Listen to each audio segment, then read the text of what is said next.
3교시 사회복지정책의 발달, 복지국가 시대에 있어 복지국가의 위기와 재편기, 1975년도 이후의 상황에 대해서 말씀드리겠습니다. 지속적으로 확대해오던 복지국가는 1970년대에 이르러 위기를 맞게 되는데요.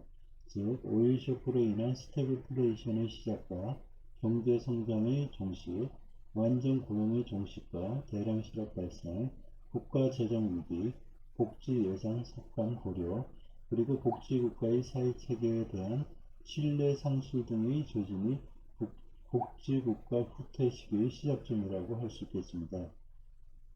이런 또 상황에서 등장한 것이 신자유주의이고요.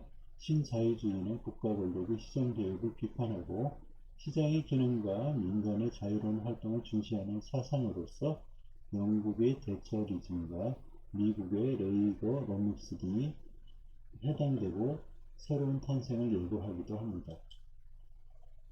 복지국가가 성립된 이후 세계적인 경제 호황 속에서 안정적인 경제 성장이 이루어진 복지국가에 대해 국민의 합의가 유지되었으며 정치적으로는 보수당과 노동당의 양당 정치하에서 경쟁적으로 사회복지를 확대시켜 사회민주주의 중도 이념에 기초한 영국 복지국가는 지속적으로 발전하였습니다. 사회민주주의 복지국가는 관리와 비효율, 의존성 증대 등의 부정적인 결과를 야기했고 또 경제발전의 활력이 상당 부분 소진되어 경제성장이 둔화되면서 시민들로부터 외면당하기 시작하였습니다.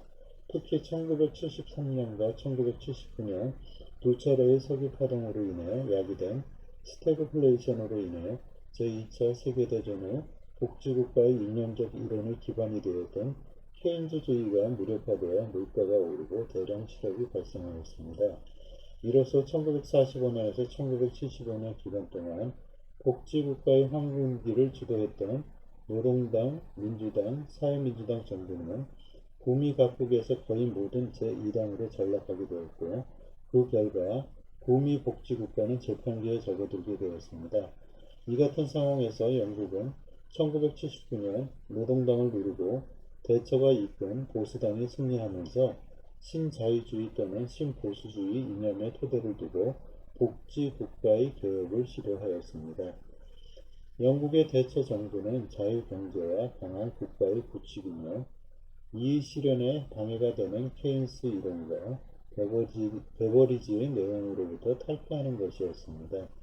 공공지출을 대폭적으로 증가시키는 케인즈 이론에 대한 탈피로 실업수당, 공공부조 및 연금 등 공공지출의 대대적 삭감, 민영화와 규제 완화를 하였으며 전 국민의 복지에 대한 국가의 책임이라는 베버리지 시절의 내용에 대한 탈피로 보편주의 원칙을 포기하고 선별주의 정책을 선택함으로써 제도적 복지에서 선별적 복지로 회귀한 것입니다.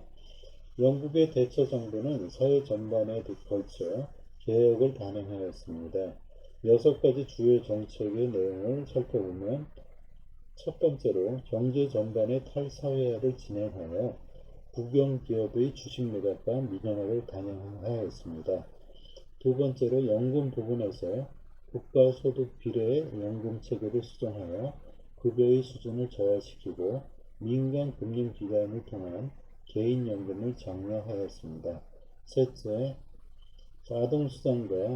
아동수당과 주택수당의 급여 수준을 동결하거나 실질적 급여를 삭감하였습니다. 네 번째로 국민보건서비스는 민간원의 설립을 장려하고 의료 부문에서 시장 원리를 강화하였습니다. 다섯 번째로 주택 부문에서는 지방정부 소유의 공공주택을 매각하여 민영화를 조치하였습니다.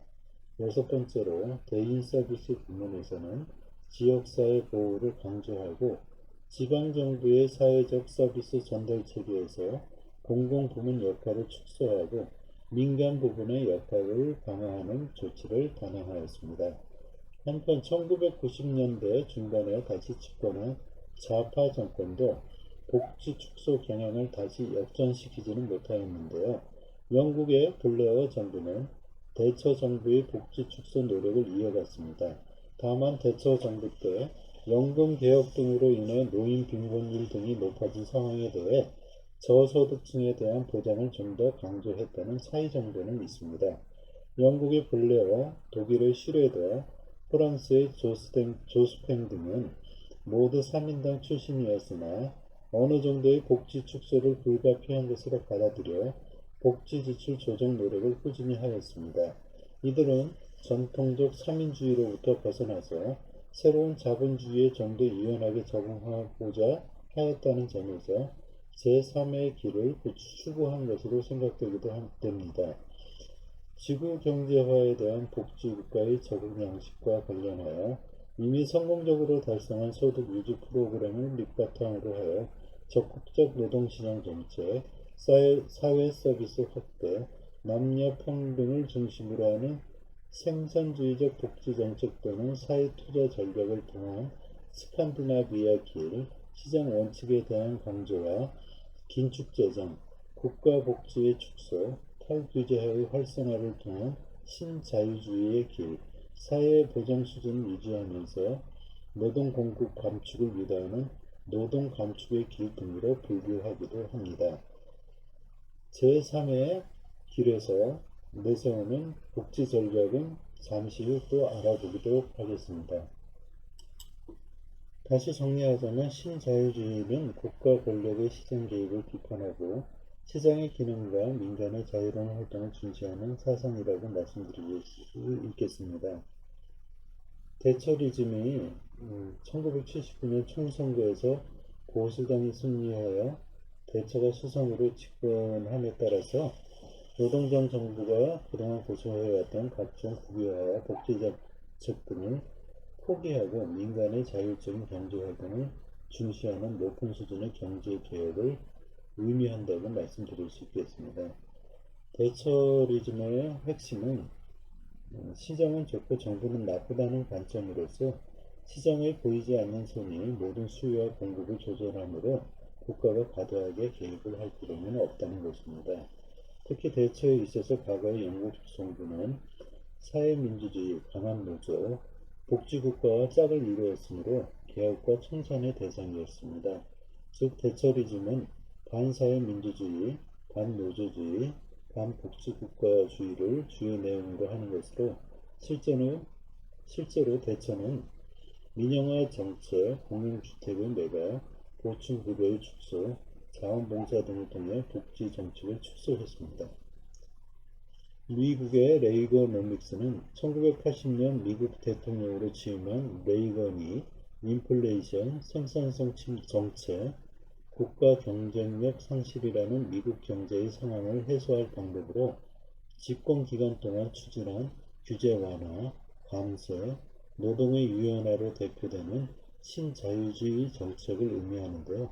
이는 영국과 마찬가지로 재정 위기를 타개하기 위해서 사회복지 부문을 중심으로 정부 예산을 대폭 삭감한 것입니다. 이렇듯 대처리즘이나 레이거노믹스의 정책은 경제 활성화에 도움을 주었으나 빈부의 양극화 현상을 초래했다는 비판을 받고 있습니다. 한편으로 아까도 언급했던 신자유주의 지배 속에서 복지와 노동을 연계한 제3의 길이 등장했지요. 이는 사회보장과 재분배 등 사회복지 정책에 관심을 기울이는 동시에 부를 만들어내는 복지 수요 계층의 역할과 책임, 즉 노동담보복지를 강조하는 사상으로 영국의 토니 블레어와 독일의 슈레더, 미국의 클린턴 정부 등이 해당한다고 말씀드릴 수 있겠습니다. 1930년대에서 1940년대 서구의 선진산업 국가들의 본격적인 복지국가 체제를 형성하게 되고 전쟁이 1, 2차 세계대전 전쟁이 끝난 후 1950년대와 1960년대 세계 경제는 지속적이고 안정적인 경제 성장이 이루어지는 허황 상태를 맞이하게 됐습니다. 복지국가는 경제정책과 사회정책이 조화를 이루어 정책 효과를 상승시키는 기반이 되었고 이러한 사이클 안에서 경제 성장은 또다시 복지국가들이 사회보장제도를 확대하고 복지 지출을 확대해 복지국가 체제를 성장 발전시키는 원동력이 되기도 하였습니다. 복지국가의 황금기였던 1960년대가 지나고 1973년도 오일 쇼크로 인해 세계 경제가 불황에 빠지면서 흔들리게 되는데요. 오일 쇼크로 인한 원자재 가격의 상승으로 상품 가격이 상승하고 소비가 줄어드는 상황에 빠지게 되었습니다. 복지급여를 받아도 이전과 같은 생활을 유지할 수 없었으며 실업자는 증가했고 실업급여 수준 또한 물가 상승을 따라가지 못했습니다. 1980년대 유럽 복지국가의 실업률은 평균 10% 이상이 높은 수준이었고 실업자가 늘어나면서 급여의 대상자는 대폭적으로 증가하는 반면 복지 재원 마련은 어려워지고 이중구가 복지국가를 위협하기 시작했으며 위기를 해결하기 위한 정책적 변화의 모색이 시급해졌습니다. 복지국가의 위기를 맞아 각국의 정책적 변화, 그러니까 대처한 방식의 모습을 살펴보면 자유주의적 복지국가 모형으로 영국과 미국 등을 들 수 있으며 노동 감소형 접근으로 독일과 프랑스를 들 수 있겠습니다. 북유럽 국가들은 스칸디나비아 방식이라고 해서 이것들에 대한 모색을 살펴볼 필요가 있겠습니다. 첫 번째로 자유주의적 복지국가 모형을 살펴볼 텐데요. 영국, 미국 등 국가들에서는 신자유주의 정치 이념을 주장하는 정당들이 집권하면서 사회복지 축소를 주장하였습니다. 과도한 복지를 축소함으로써 시장 경제의 효율성을 높여 경제 불안을 극복하려 하였다는 점입니다. 두 번째, 독일, 프랑스의 노동 감소형 접근을 알아보면 독일, 프랑스 등은 영국, 미국과는 다른 대처 방식으로 위기를 벗어나려고 했는데요. 노동조합의 힘이 강력한 국가적 특성을 이용해 경제 불안과 높은 실업률에 대처하는 노동 감소형 접근을 사용하였습니다. 이는 노동 공급자를 줄여 일자리 부족을 완화하는 전략인데요.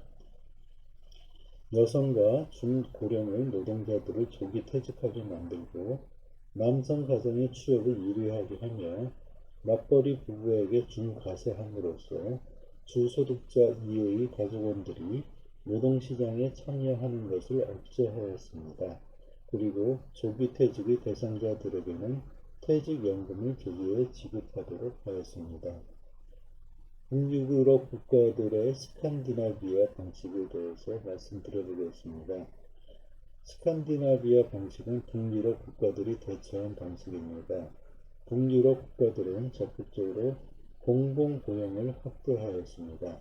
공공이 제공하는 사회복지 서비스를 확대함으로써 이 서비스를 담당하는 사람들의 일자리를 늘리는 것으로 국민에게 제공하는 사회복지 서비스를 늘림과 동시에 공공의 일자리 창출을 달성하는 일석이조의 방식을 채택하였습니다.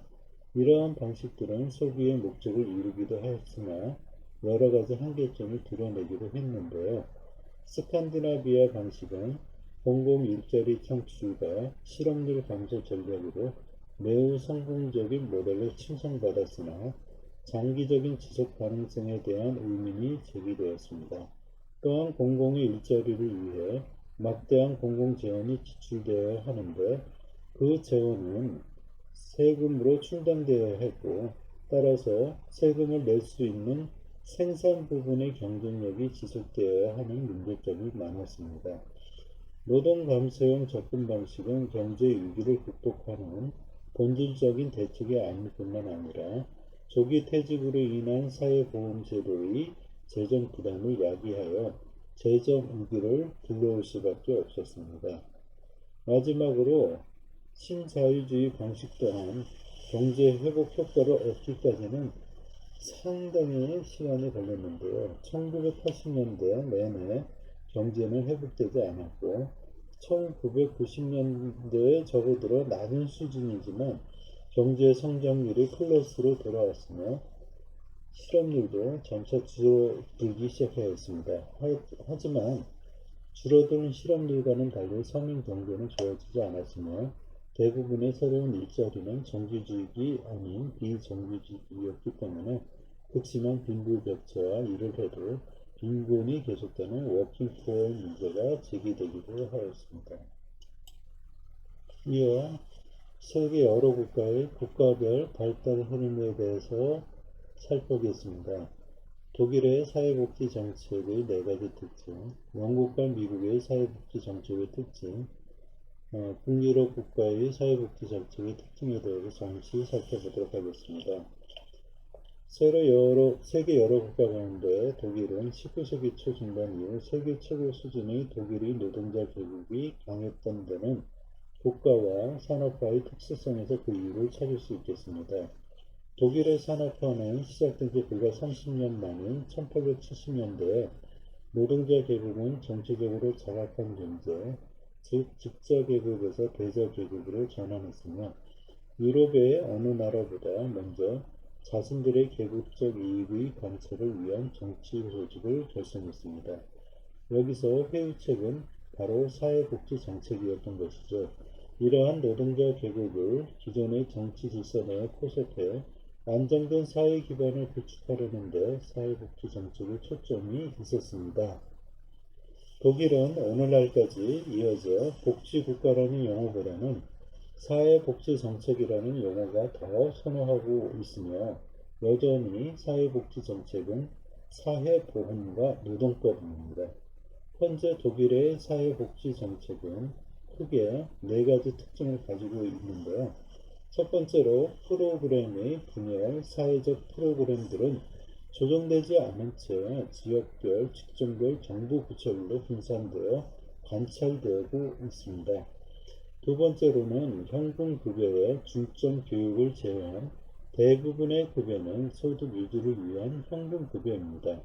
의료 상품과 서비스의 대부분이 사적 공급자에 의해 제공되고 있고 주택 부분에서도 급여의 핵심은 저소득 가족을 위한 주택 수정이 전부입니다.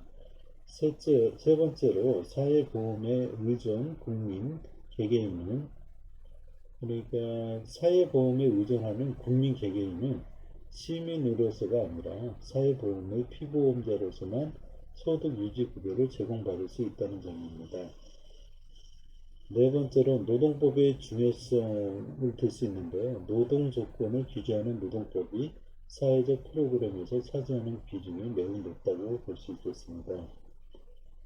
다음으로 영국의 국가별 발달 흐름을 보겠는데요. 영국은 사회복지 정책이 가장 먼저 발달하기 시작한 국가로서 1940년대에 사회보장제도를 확립하고 복지국가를 실현한 나라입니다. 영국의 근대적인 사회복지 정책은 1차, 2차 세계대전을 거치면서 자유주의적이고 진보적인 사회서비스 정책으로 발전했으며 오늘날 사회복지 정책의 개념을 전 세계에 가장 광범위하게 규정하고 있습니다. 1900년대 자유당 정부의 일련의 사회개혁 입법들과 1911년 국민보험에서 사회복지 정책은 시작되었습니다.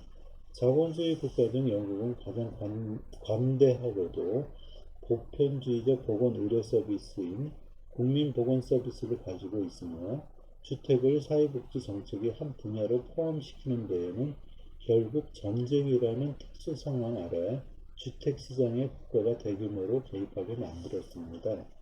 이후 영국은 노인 아동성에 대한 사회 서비스를 보편적인 형태로 제공하기보다는 저소득층을 중심으로 제공하는 공공부조 형태의 사회 서비스를 실시하였고 소득 보장도 보편적 수당보다는 저소득층을 중심으로 하였습니다. 이러한 경영은 1980년대 대체정부 집권 이후 더욱 심화되었다고 말씀드릴 수 있겠습니다. 미국은 자유주의 이념에 투철한 미국인들이 국가 개입을 전제로 하는 제도적 관점의 사회복지 정책을 수용한 결정적 이유가 1929년 대공황이었습니다.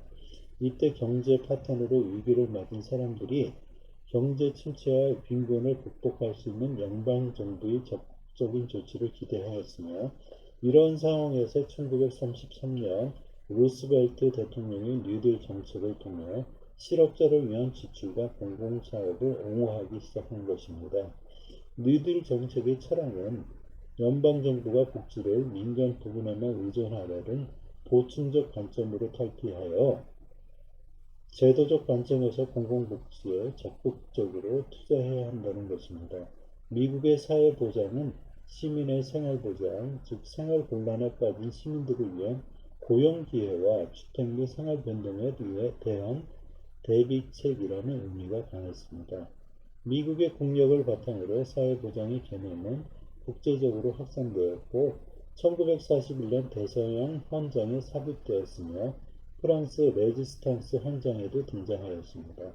1948년에는 유엔의 인권선언에까지 포함되었고 이러한 과정을 거치면서 사회보장은 국제적인 용어로 확실히 자리 잡아갔습니다.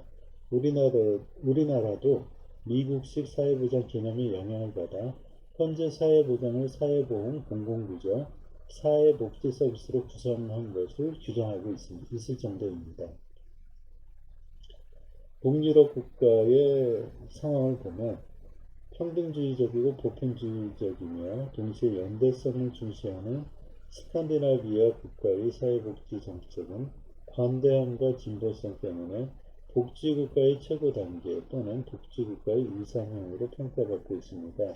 스칸디나비아 사회복지 정책은 직업을 불문하고 모든 시민을 대상으로 평등한 정액급여를 적용하여 재정의 상당 부분을 조세에 의존하는 특징을 가지고 있습니다. 이들 국가의 사회보험은 그 좋은 예가 1891년 덴마크와 1913년 스웨덴의 무격출 연금입니다.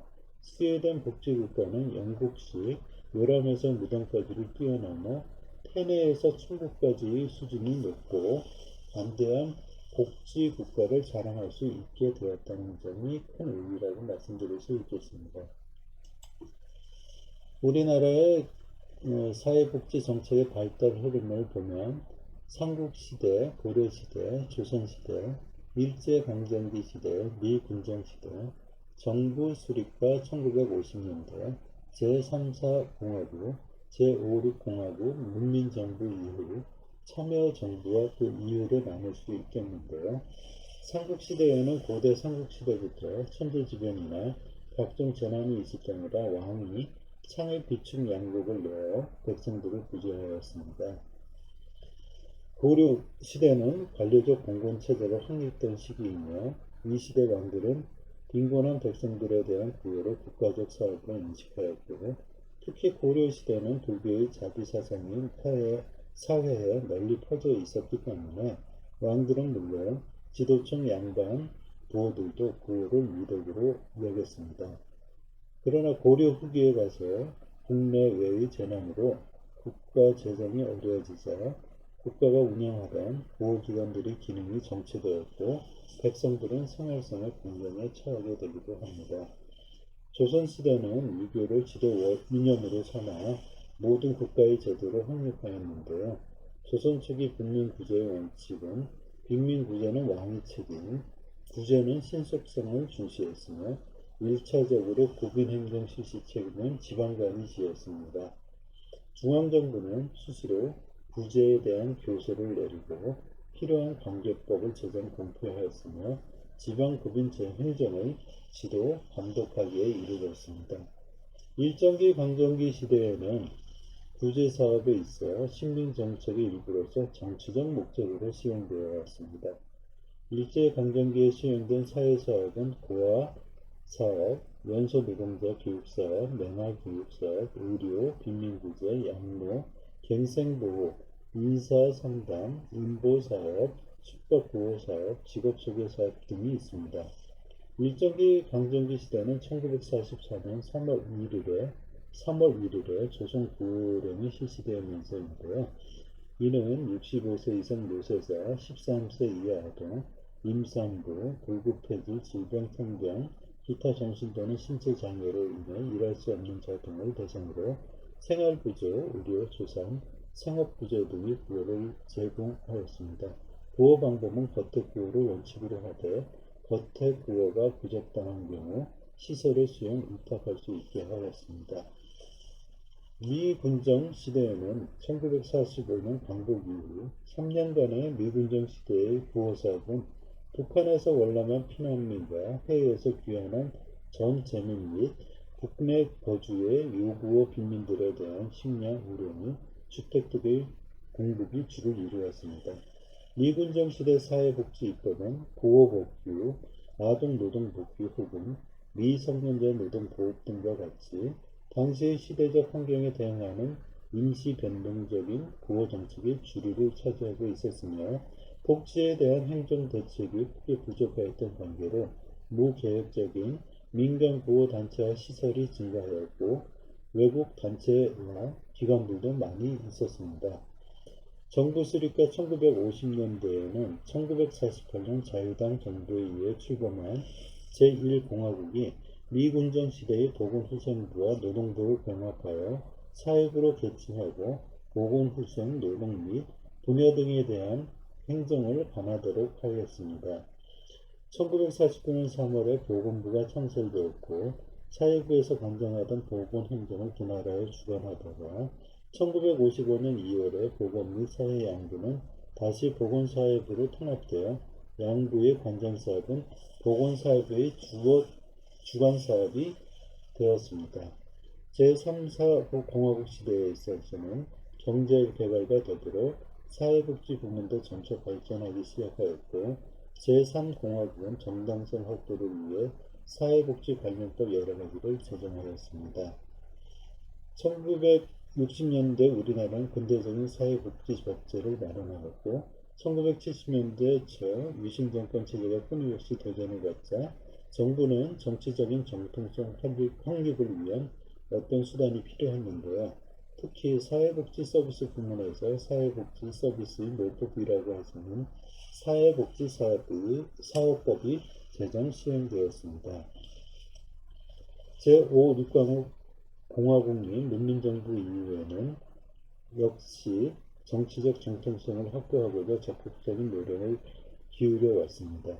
1990년대는 노태우, 김영삼, 김대중 정권이 차례로 평화적 정권 교체를 이룰 시기이며 이 시기는 절차적 민주주의 확보를 요체로 하는 정치적 발전은 어느 정도 이루었으나 경제적으로는 침체기였습니다. 또한 이 시기 시민단체가 활성화되기도 하였습니다. 참여정부와 그 이후 2003년 노무현 정부는 국정방향으로 참여정부를 제청하였고 참여정부는 국정 목표로서 국민과 함께하는 민주주의와 더불어 사는 균형발전사회 사회복지 정책을 기본 노선으로 참여복지를 내세우고 있습니다. 2005년부터 지방자치 활성화를 위해 국가보조금 정비 방안이 시행되면서 복지재정 분권화의 일환으로 보건복지부 소관 사업 중 67개의 사업들이 지방자치단체로 운영되었습니다.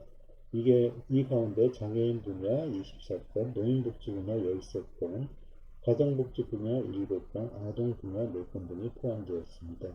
이 사업들은 중앙정부로부터 제공된 공공교부세를 지원으로 하여 지방자치단체가 운영하도록 변경되었습니다. 지금까지 수고 많이 하셨습니다. 다음 시간에는 제3장 사회복지 정책의 근거에 대해 살펴보겠습니다. 감사합니다.